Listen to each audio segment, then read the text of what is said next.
Bismillahirrahmanirrahim. Assalamualaikum warahmatullahi wabarakatuh. Alhamdulillah. Alhamdulillahilladzi nahmaduhu wa nasta'inuhu wa nastaghfiruh. Wa na'udzu billahi min shururi anfusina wa min sayyiati a'malina.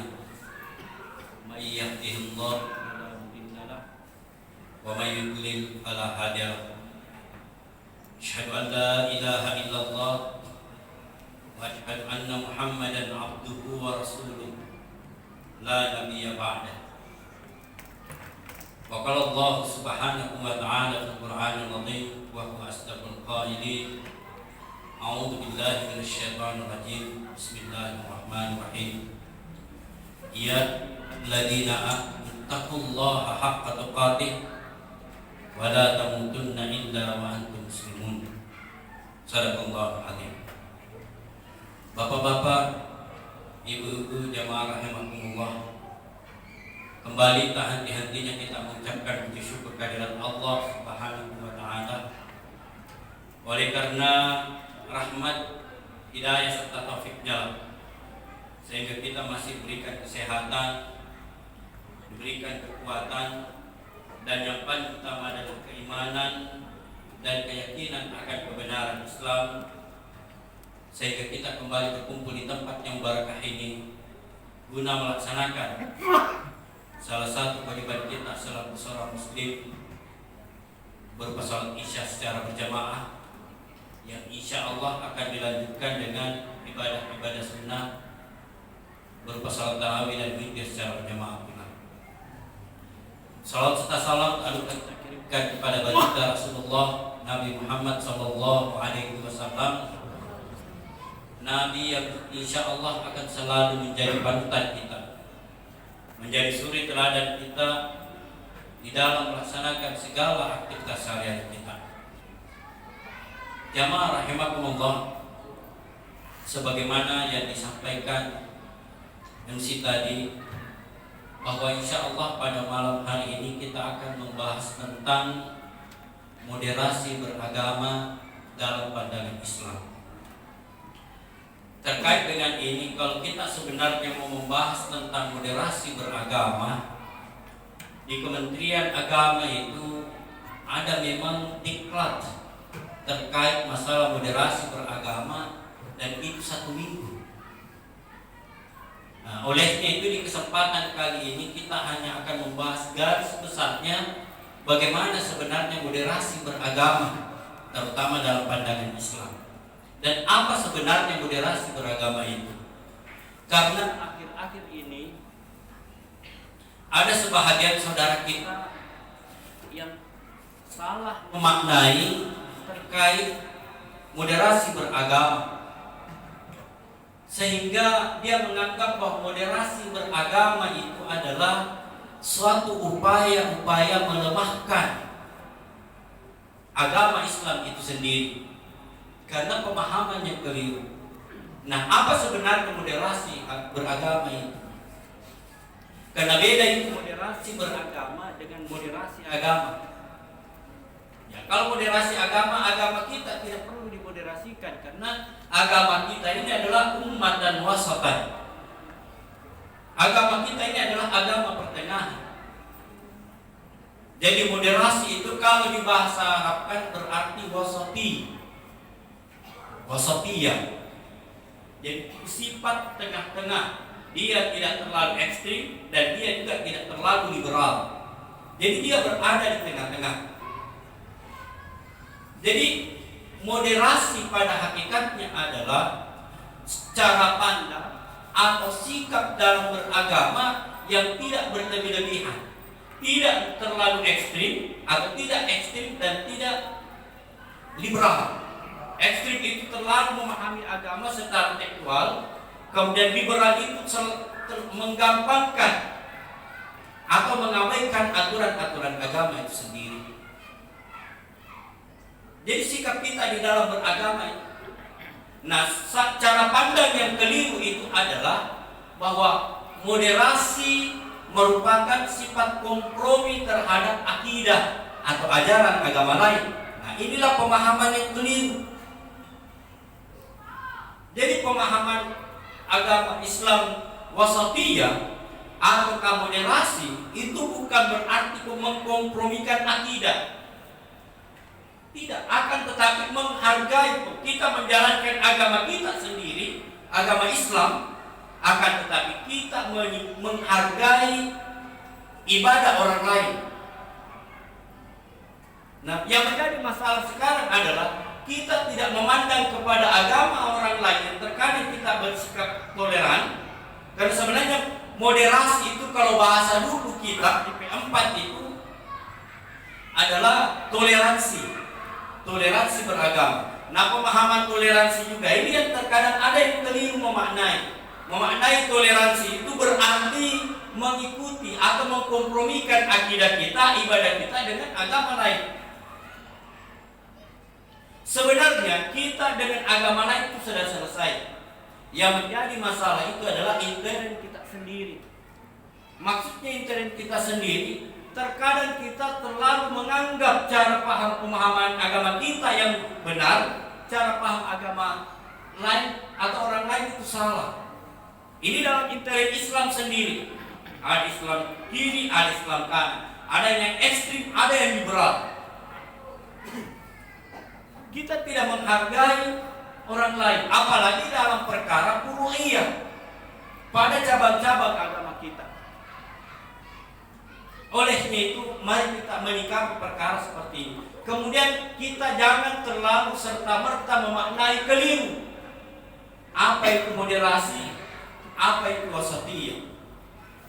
Sehingga terkadang kita kebablasan, terkesan kita mau membela agama, akan tetapi kita mencederai agama sendiri. Karena cara pandang sembrono, pemahaman sembrono terkait masalah toleransi, bahkan mengarah kepada organisasi besar tertentu, sehingga apapun yang dilakukan atau ada kekeliruan yang dilakukan oleh umat, langsung mengatakan itu ajarannya si A. Sampai muncul istilah ISNU. Ada juga Islam Nusantara, ada istilah ANUS, agama Nusantara. Sama juga pemahaman kita tentang Islam Nusantara. Ada yang memaknai keliru. Pemahaman Islam Nusantara itu adalah bagaimana cara beragama kita di Nusantara ini yang tidak bertentangan syariat, akan tetapi kita tidak meninggalkan budaya yang ada pada Nusantara itu sendiri. Contohnya seperti apa? Misalnya kita menggunakan songkok. Ini budaya nasional. Dan inilah bentuknya Islam Nusantara, menggunakan songkok. Kemudian baju koko ini sebenarnya kan kalau tidak salah itu bahasa Cina. Jadi songkoknya Indonesia, bajunya ala Cina, kemudian kita pakai sarung. Nah, yang dipahami orang Islam Nusantara itu adalah ajaran-ajaran nenek moyang yang dicampur adukan dengan Islam. Disinilah letak kekeliruan kita. Sehingga kita ketika ada orang melakukan penyembahan terhadap berhala, itulah agama Nusantara. Sehingga muncul istilah-istilah yang melecehkan. Seperti yang saya katakan tadi, ada yang menyebutnya ANUS, agama Nusantara. Siapa yang bilang Islam Nusantara itu adalah agama Nusantara? Kalau dikatakan agama Nusantara berarti agama baru. Jadi Islam Nusantara itu pemahamannya adalah Islam yang ada di Nusantara ini. Cara sholatnya sama, cuma mungkin terkait masalah menutup aurat itu berbeda. Bentuknya di mana? Pakaian kita yang berbeda. Beda dengan orang di Arab di sana, beda dengan orang Pakistan di sana. Tapi tetap menutup aurat. Gerakan sholat persis sama. Rukun Islam sama, rukun iman sama. Tapi itu tadi ada corak Nusantara yang ada. Kalau di Jawa menggunakan belangko, ya seperti itulah. Bahkan kita di Indonesia ini terkadang orangnya pakai belangko, kemudian pakai sarung batik, baju batik, itulah Islam di Nusantara. Nah, ini terkadang kita memaksakan bahwa tidak seperti Islam Nusantara itu adalah ajaran baru. Nah, siapa yang memberikan istilah Islam Nusantara? kemudian kita memberikan istilah-istilah baru, kemudian kita memplesetkan istilah-istilah itu atas nama membela agama. Jamaah rahimakumullah, perlulah kita hati-hati di dalam memahami ini. Jangan kita terlalu gampang mengeluarkan istilah atau memberikan pengertian sesuatu yang maknanya sudah jelas-jelas jauh dari itu. Olehnya itu mari kita, terutama di bulan suci Ramadan ini, mengevaluasi pemahaman keberagamaan kita, memperbaiki cara pandang kita terhadap orang-orang di sekitar kita. Karena kita terkadang sulit menerima perbedaan. Sementara dari dulu, ya, dengan adanya munculnya moderasinya adalah bagaimana kita, ya, menghargai, kalau di luar agama, menghargai cara ibadahnya orang tanpa kita ikut campur di dalam cara beribadahnya orang. Masuk di gereja juga ikut kebaktian, atau orang dari gereja ikut salat, itu jelas keliru.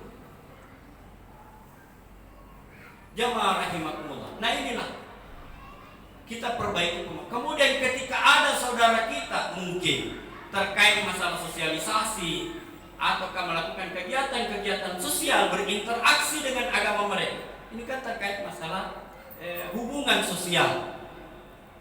Dulu yang paling santer itu adalah adanya banser yang menjaga gereja, sampai ada yang menjadi martir atau meninggal karena membawa lari bom dari dalam gereja itu agar bom itu tidak meledak dalam gereja. Kira-kira siapa yang benar di sini? Orang yang memasang bom di dalam gereja, ataukah anak banser ini yang membawa lari bom keluar dari gereja dengan harapan ketika bom ini dia peluk dan meledak pada dirinya sendiri, setidaknya hanya dia yang mati, tidak membunuh orang banyak. Ada kan sebagian mengatakan pokoknya di luar Islam itu adalah kafir dan halal darahnya. Terserah kita melakukan apa. Nah inilah pemahaman ekstrim seperti ini yang akan kita perbaiki. Karena kita ini di dalam pemahaman ulama kita bahwa kita ini bersaudara. Ada ukhuwah Islamiyah. Ya, ukhuwah Islamiyah itu kita tidak sesama agama Islam. Kemudian yang kedua ada ukhuwah wataniyah, persaudaraan sebangsa. Tidak memandang apa suku dan agamanya, dia adalah saudara kita. Bagaimana berinteraksi dengan mereka dalam hal sosial, kemanusiaan, jangan pandang agamanya. Kemudian ada ukhuwah basyariyah atau ukhuwah insaniyah, persaudaraan sesama makhluk Allah Subhanahu wa taala, persaudaraan sesama manusia. Kita tidak pandang lagi dia adalah agamanya apa, kemudian dia dari negara mana, yang penting dia adalah manusia, dia juga adalah makhluk Allah. Jangan mengecam akidahnya yang salah, jangan mengecam orangnya karena akidahnya yang salah, jangan mencaci mereka, tapi doakanlah mereka. Karena kita tidak tahu, sekarang mungkin kita adalah ahli ibadah, kita ini berakidah Islam, tapi kita tidak tahu bagaimana akhir umur kita. Bisa saja ada di antara kita menjadi su'ul khatim, umur kita atau akhir umur kita jelek. Dan tidak menutup kemungkinan yang hari ini adalah ahli maksiat, dia adalah orang kafir, tapi tidak menutup kemungkinan di belakang hari nanti dia menjadi seorang ahli ibadah dan menjadi husnul khatim. Jadi bagaimana menyikapinya? Kita mendoakan mereka, mudah-mudahan mereka mendapat hidayah. Nah ini berat. Kita terkadang jangankan agama lain, saudara seakidah kita saja yang beda organisasi, mungkin beda ormas, jangankan meninggal, terkena musibah saja, kena musibah saja kita mengatakan mudupai, cidakku, nurasai. Kira-kira pernah ada ajaran Rasulullah SAW yang ketika ada saudara kita ditimpa musibah, kita bahasa kita di sini mapacida. Tidak ada. Bahkan Rasulullah SAW sendiri memberikan contoh. Orang Yahudi saja meninggal dunia, ada jasadnya diusung orang lewat di depannya. Rasulullah menangis, meneteskan air mata. Sahabat bertanya, ya Rasulullah, kenapa engkau tangisi jenazah yang lewat itu? Dia kan orang Yahudi. Apa kata Rasulullah Sallallahu Alaihi Wasallam? Dan akhlak ini yang harus kita ikuti. Rasulullah mengatakan, saya sedih karena belum sempat membantu dia mendapatkan hidayah, nah dia meninggal dunia. Nah kita, jangankan orang Nasrani, orang Yahudi yang meninggal dunia, orang yang beda pergerakan dengan diri kita ketika meninggal dunia, bahkan kita doakan yang buruk-buruk. Seperti inikah ajaran Rasulullah SAW? Nah, sikap wasatiyah kita, sikap moderasi kita itu adalah bagaimana kita menghargai mereka, menghargai pemahaman mereka. Nah, yang perlu diperkuat sebenarnya bukan moderasi terhadap agama lain, tapi itu tadi, moderasi dalam intern beragama kita sendiri. Kita terlalu gampang mengkafirkan orang, terlalu gampang mensesat-sesatkan orang yang hanya pada ranah furu'iyah itu tadi. Mungkin ada yang bersikap terhadap non-muslim berbeda dengan cara sikapnya, dianggap sesatlah. Contoh terkait masalah ucapan selamat Natal, ini kan khilafiyah, perbedaan di kalangan para ulama. Ada yang membolehkan, ulama dunia membolehkan. Syekh Ramadan Al-Buti membolehkan, Ali Jum'ah membolehkan. Kita yang terkadang itu tadi terlalu gampang, orang yang mengucapkan ikut akidahnya rusak. Itu kan satu pendapat, tapi kalau memfatwakan secara menyeluruh, itulah yang keliru. Ucapan selamat Natal, ucapan tahun baru, ulang tahun dan sebagainya dan sebagainya. Yang aneh, kalau mengharamkan yang demikian itu, akan tetapi ketika diundang ceramah untuk ulang tahun, apakah itu kabupaten, kota, datang. Tapi mengharamkan acaranya, bagaimana logikanya? Ini kan aneh. Ini kan ada kasus kemarin sampai muncul penghinaan terhadap lembaga pendidikan Islam terbesar di Sulawesi Selatan, Pondok Pesantren As'adiyah. Makanya kemarin itu ada yang ditangkap karena menghina As'adiyah dan para asatidz yang ada di dalamnya, sampai mengatakan bahwa di kepalanya itu ustaznya di dalam hanya macam-macam lah kata-katanya. Terpaksa dieksekusi alumni As'adiyah. Bukan dieksekusi secara fisik, dilaporkan ke pihak berwajib. Olehnya itu hati-hatilah kita di dalam menyikapi hal-hal yang ada di sekitar kita. Jangan kita serampangan. Kita kan girah keislaman kita sudah bagus, semangat keberislaman kita sudah bagus. Cuma terkadang salah kaprah. Salah kaprahnya di mana? Itu tadi, kita terlalu gampang terbawa arus.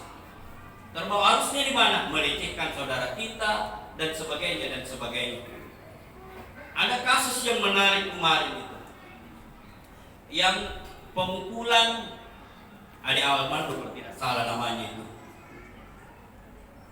Ada yang tepuk tangan, ada yang gembira di bulan suci Ramadan di siang hari. Kita sepakat bahwa pelecehan yang pernah dilakukan secara lisan dia itu adalah hal yang tidak benar. Tapi pertanyaannya adalah ketika dipertontonkan di depan umum, memukul orang sampai mengarah kepada pembunuhan, bahkan pelecehan dengan cara menelanjangi, kira-kira logika beragamanya itu di mana? Di mana letak kebenaran keberagamaan itu?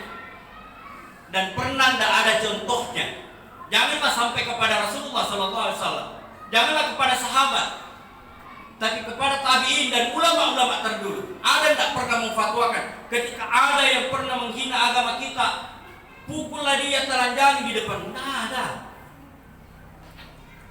Nah, di mana logika keberagamaan kita di sini? Dan apa yang rusak dalam pemahaman keberagamaan kita? Kita marah ketika agama dilecehkan, tapi marahnya seperti apa? Itu yang harus diperbaiki. Jamaah rahimakumullah, mungkin ini yang sempat saya sampaikan dari kesimpulan. Ini karena ada tulisan di sini 15 menit dengan kesimpulan bahwa moderasi beragama dalam pandangan Islam itu sebenarnya tidak bertentangan dengan ajaran agama Islam, karena Islam sendiri itu adalah agama wasati, ummatan wasatan. Kemudian pemahaman moderasi itu bukan berarti mencampur adukkan akidah, bukan melakukan kompromi dengan akidah agama lain. Akan tetapi kita tetap menjalankan agama kita, ajaran agama kita, tanpa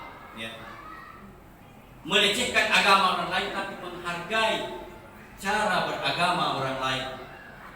Kemudian yang kedua, bahwa ketika kita berbeda pandangan di dalam cara pandang agama kita sendiri, perbedaan pada hal ru'iyah, pada masalah cabang-cabang agama kita, janganlah itu dipertajam. Mari kita menghargai pandangan saudara kita. Kemudian yang ketiga adalah kita bersikap dalam beragama. Janganlah kita terlalu berlebih-lebihan di dalam beragama, terlalu ekstrim sehingga gampang menyalahkan, mengkafirkan orang lain, sehingga kita gampang mengecam, menghina, bahkan melecehkan dengan beragam cara. Apa dengan lisan, apakah dengan tulisan, bahkan dengan gambar. Karena tidak ada ajaran agama kita membolehkan yang demikian. Tujuan kita mungkin membela agama yang pada hakikatnya kita telah melecehkan agama kita sendiri. Mungkin ini yang sempat saya sampaikan, lebih dan kurang dimaafkan. Allahumma waffiq ila aqwamit thariq. Wassalamualaikum warahmatullahi wabarakatuh.